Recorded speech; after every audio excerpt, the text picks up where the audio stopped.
What is up, people, and welcome back to the channel. So we're actually on some front chassis work today for the suspensions.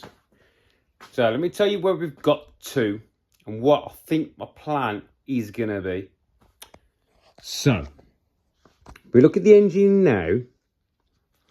The external legs have gone from here, and we've got one brace in the middle.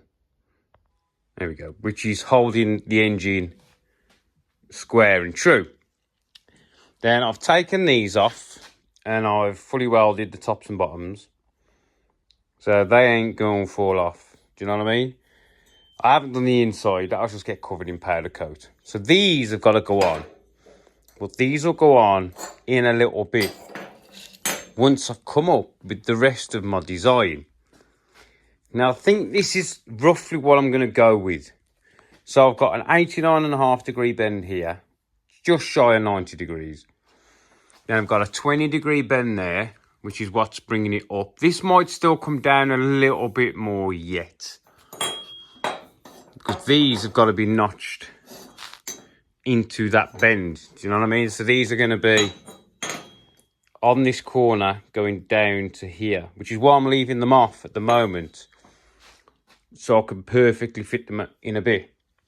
It's going to have a bend there, and then when we get to here, what I'm going to have, let me just slide that out of the way.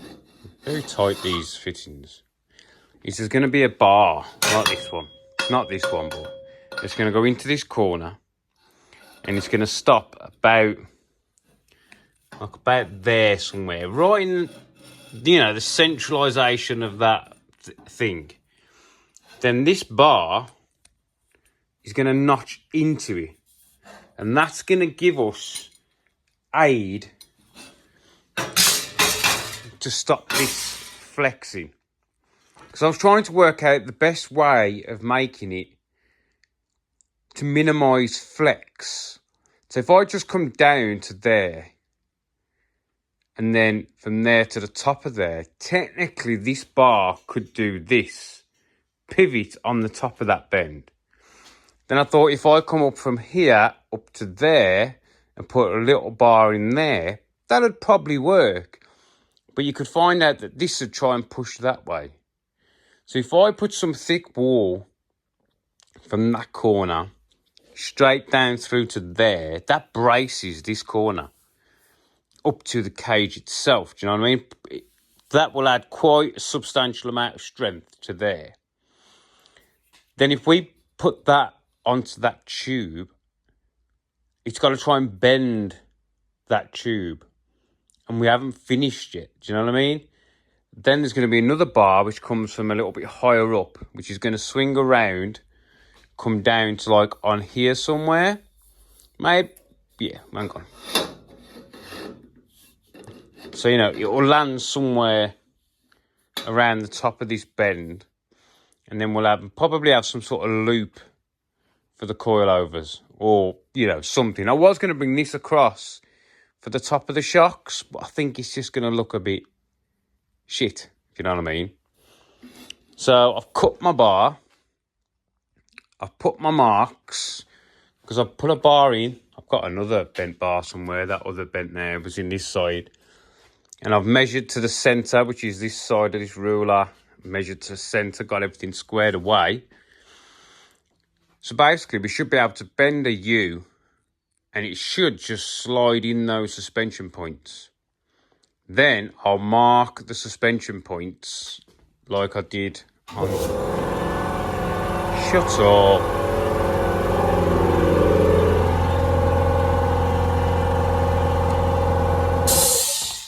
We don't want to be hearing that, do we?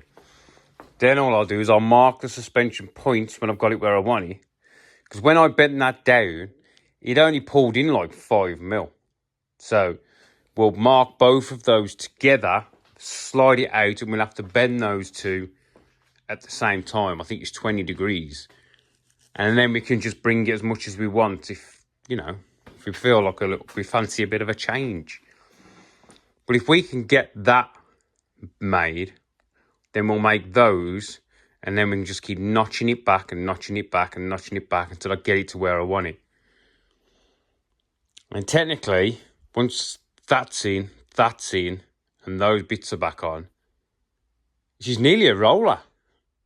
Well, she's not, but, you know, she could be nearly a roller. And then, once that bar is in, we can jack the whole chassis up off the table and jack our droop. Then we can carry on with the steering arms.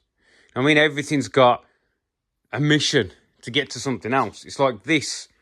I can only really come down to here, this diagonal, because I've got to make room for my steering rack. You know, my steering column's got to come up through here as well. So, you know, you've got to look at every aspect. Really, the steering column needs to be done, but the seat's got to go in. And then we've got to make sure we can fit our pedal box in. So everything has got a rollover effect. Anyway, I need some food, and then I'm going to bend that bar. So I put my centre mark, bend that way, bend that way. Yeah, I need some food.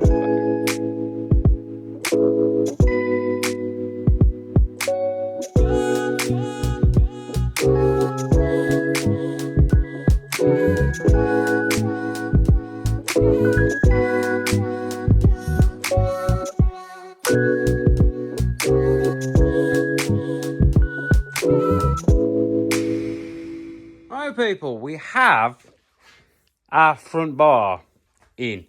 And I'll tell you what, it's tight getting through 4 of these that are such close tolerances.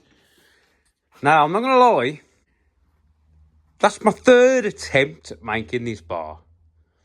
It's been that long since I've bent anything. I cocked up 2. The one, I ran the bend in the wrong direction. So straight away the bar was no good. So I made it into a test piece. And then I realised my dimension from here was too small anyway. So that gave me a better understanding of what I needed to do. And then the next one, which is I've just done today, I cocked up because I made the measurement wrong. Inclusive, it was 340 mil. So 170 mil from the middle. 170. I put 340, centre 340. That's what I bent it. I was like, okay, that looks small. Yeah. So anyway, we've got our bar in. This is our test bar, wasn't it, that went here? So what we need to do now is work out how far we want to come back. Then we need to mark up here, and then we can put our downward bend in. So I need to work out how far I want to come down. I mean, I could just bring it to 6 degrees or 7 degrees and run it parallel. But I'd like it to be lower to give us more space for my manifold. Do you know what I mean? But then the lower I come, the more forward my radiator has to be. So, you know, it's a bit of 6 of one, half a dozen of the other. This is not a bad gap. I mean, she's going to be about 145 to the centre, 220 under the tube. So it wouldn't be that bad. But I think this needs to come lower. So I'm going to push it back, because I need to make sure I can't come too far back, because I have to make clearance for the oil filter here. So I sort of need to calculate the distance needed and then the angle of the dangle. And then we are pretty much in then. All we got to do is centralise this, because this could still go slightly side to side. See a bit of a wiggle? I don't know if you'll see. But the hubs have still got a bit of a wiggle in them because it's pivoting. We know this is square now because I've just done the measurements and we are square. But we need to be square with the table. Yeah? So that's not a big deal. Right, so I'm going to figure out how far back I'm going to come. And then mark around there, bend the one end, bend the other end. So I'll have to bend the one and either have the other one hanging underneath or the other one sticking up in the air. One of the two. Right, let me get that done.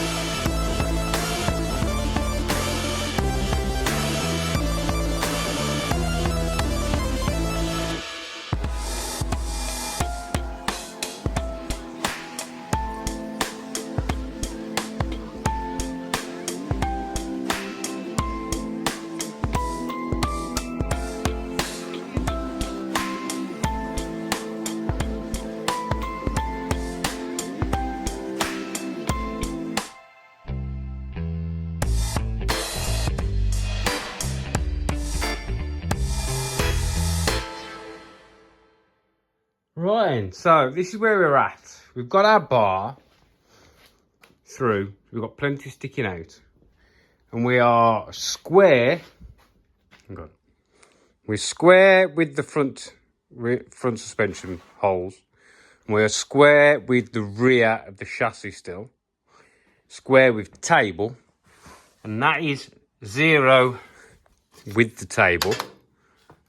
See? Table 0. Chassis bar 0-ish. Gets there.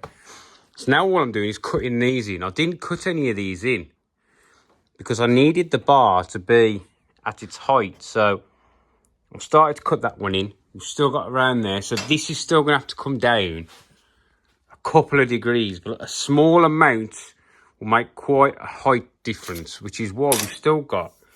I mean, the filter will come off there, but we can come down a touch more. It's probably only going to have to come down 8mm, something like that. And then these will be in place. This will be in place. We're going to have plenty of room just for the radiator. Yes, this bar is going to be behind the radiator, but there's a space between the radiator and this, which will allow the air to flow up and over. I may even, well, I could even direct the airflow by putting a small point on there to help cut the air. I mean, ideally you want to cut the air down, but let's stand this up. Yeah, so we've got that. So I'm going to finish that off, and then we need to start working on a tube from here to there, picking this up. And then we've got a host more tubes that we've got to make up. We need one to come probably somewhere to the rear suspension, to the rear engine mount. And we've got one to come from here down to about this point. We've got one to come around the top to here, something for the shocks. And then we've got to start making the engine mounts. The engine mounts, one's going to probably come down here. And then one will go off, probably, I don't know, around this point or to the bar that's coming to it. But I might cross them. I might put that one to there. I'll put one, say a bar from here to there and there to there. Then a bar from there to there, to there to there. And then something in between. I don't know. It's going to look nice anyway. And I thought, I was scratching my head on where to put this. Well, if we do decide to use the turbo engine in here, the scavenge pump goes here. So I wanted to keep enough space as well for the scavenge pump. So that's one of the other options, the other reasons why it went this way. And we might just about have enough space to loop through and come around this area with the manifold. And then it will have to come through this point. We're going to have to go over the drive shaft and then through, I don't know, either up and over this tube and down or underneath, because there's going to be a healthy hole there. Just depends on how close it will come to the drive shaft if we loop them. And then, or it can just come up and then just through and over somewhere. I don't know. I've got to keep that much stuff in mind about where it's going to run. It's tricky. But I'm going to carry on notching these in. Bend that probably down a couple more degrees. Not much, but we'll get there.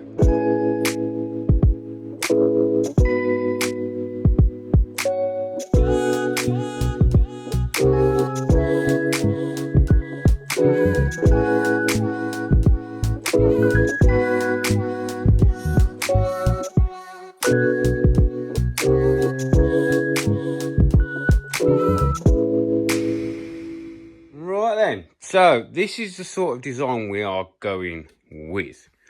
As you can see, we've got our bar now at the back. So this comes down from, hang on, cough it down.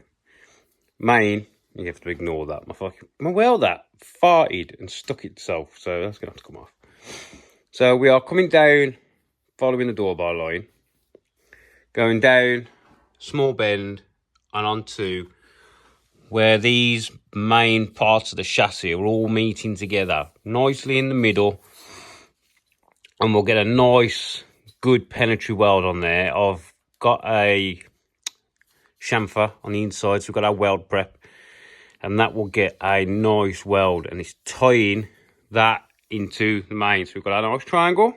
Now, I wanted this bar to be straight, but I couldn't because this is slight. Now I've got it through, it's slightly higher than expected.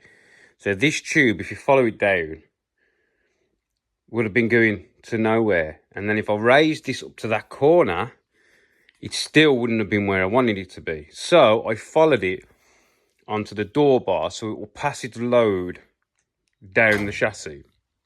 So that's that. This has like got a starter notch on it. It was just so I could see whereabouts I needed to be. And to be honest, it didn't come out too bad. And the other side's the same. It's a little bit off this side, but it was just a guess because this is quite a complex notch. Because we've got this bar going into that bar, which is also at that angle. So we haven't got really, we've got one angle. Don't forget this is going down at an angle, going onto that angle, which is also going onto that angle. So there's like 3 different planes. So I just wanted to check that I sort of got it right, and I did get it quite close. So we're not all the way back. We've still got, the line is faint, but it's there. That's 20 mil.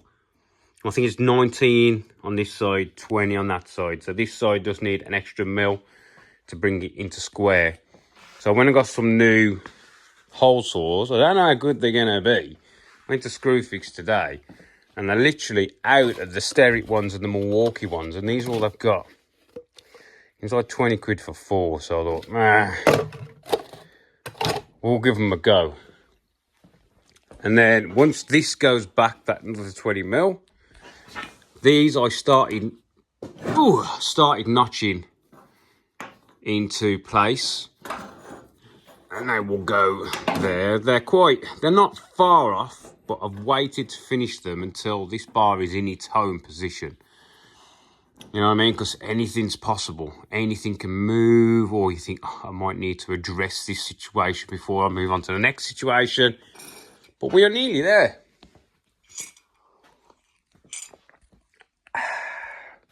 So, what I'm going to do is leave this video here. And the next one, I'll finish this off camera, get this bar notch back in. We need to come up with our next bar, I think, which is going to be tying these two together. We need to tie the two together. Then we need to come up somewhere to the back of the engine. I'm going to put some of the tabs, like these, on here. So there's going to be like a nice tab. We need to come up to it and away. Then we need to work out where our next bar is coming in here. Whether we're going to tie the shock straight into that bar, or do something a little bit more old school, like the Maguires, and have a separate union or something. And then we need to tie the top into this top mount as well. The shocks are going to be tied in. That's going to be quite a central point of strength on this car. Yeah, and we need to work out the steering column. Really, before we put any bars down here, we need to sort out this steering column situation. So it's actually, yeah, I'll do this. And we might either do this bar or the steering column. One of the two. Right then. I hope you're enjoying it. We're getting bars made. It's taking me a little bit more to get back into the swing of bars. Making mistakes. Now, y'all know I don't like making mistakes. But I'm making mistakes. It's like this one. This was one of these. Yeah? And I literally notched it about 4mm too short. I was like, God. But it's never scrap. It's always usable material. Right then. Thanks for watching. Catch you in the next one, people. See you later.